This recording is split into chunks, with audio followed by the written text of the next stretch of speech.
Vincent Malloy is 7 years old. He's always polite and does what he's told. For a boy his age, he's considerate and nice. But he wants to be just like Vincent Price.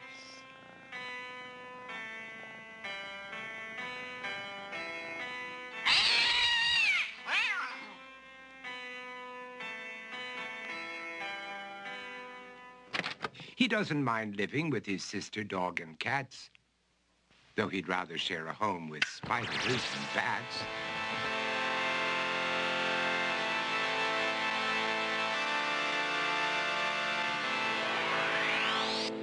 There he could reflect on the horrors he's invented and wander dark hallways alone and tormented.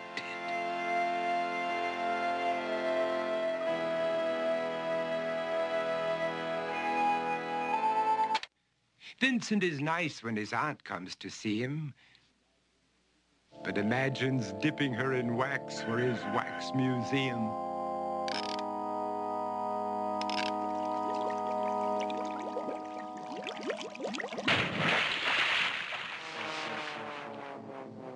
He likes to experiment on his dog, Abercrombie, in the hopes of creating a horrible zombie.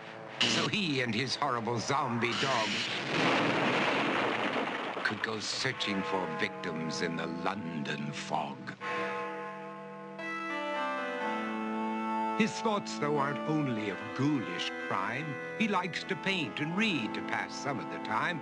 While other kids read books like Go, Jane, Go, Vincent's favorite author is Edgar Allan Poe.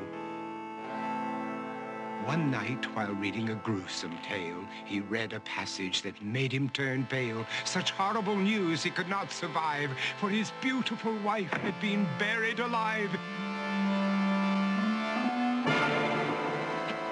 He dug out her grave to make sure she was dead, unaware that her grave was his mother's flower bed. His mother sent Vincent off to his room.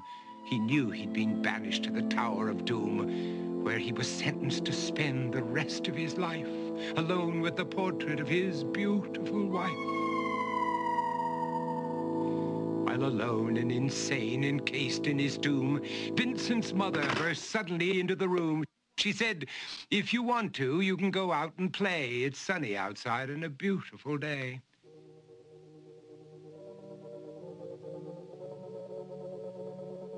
Vincent tried to talk, but he just couldn't speak. The years of isolation had made him quite weak. So he took out some paper and scrawled with a pen, "I am possessed by this house and can never leave it again." His mother said, "You're not possessed and you're not almost dead. These games that you play are all in your head. You're not Vincent Price, you're Vincent Malloy. You're not tormented or insane, you're just a young boy. You're 7 years old and you are my son. I want you to get outside and have some real fun." Her anger now spent, she walked out through the hall. And while Vincent backed slowly against the wall, the room started to sway, to shiver and creak. His horrid insanity had reached its peak. He saw Abercrombie, his zombie slave, and heard his wife call from beyond the grave. She spoke from her coffin and made ghoulish demands, while through cracking walls reached skeleton hands. Every horror in his life that had crept through his dreams swept his mad laughter to terrified screams. To escape the madness, he reached for the door, but fell limp and lifeless down on the floor. His voice was soft and very slow as he quoted The Raven from Edgar Allan Poe.